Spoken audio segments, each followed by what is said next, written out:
God bless Nigeria, God bless America, l'America victory. God bless Nigeria, ó ń bẹ nínú rẹ́kọ̀dù èyí tó ń bọ̀ lọ́nà. Olùgbàyè wá sí ìhù lónìí.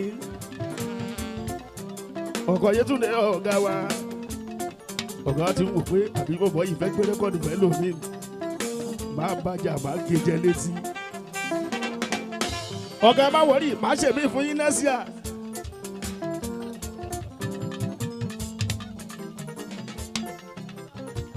Olùgbàyè wá sí ìhù ọ̀gá wa bó ṣe fẹ́ nìyẹn.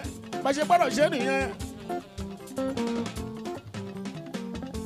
Gbogbo promoter ń sáfúnṣẹ́ fújì wọn fẹ́ kó lè mọ́. Ló fi lójú onífújì tẹ́ ń gbọ́ rẹ́kọ̀dù ẹ̀. Kò dé yẹ kó rí bẹ́ẹ̀. Indigenous music ní Fuji music Saheed Osupa. Nǹkan wa tiwa ní tíátíá. Káyé fagbọ́n ṣe pé ìpè kò lè dá fellow Nigerians ẹnu wọn láṣẹ. Káyé fagbọ́n ṣe pé ìpè kò lè dá fellow Nigerians ẹnu wọn láṣẹ.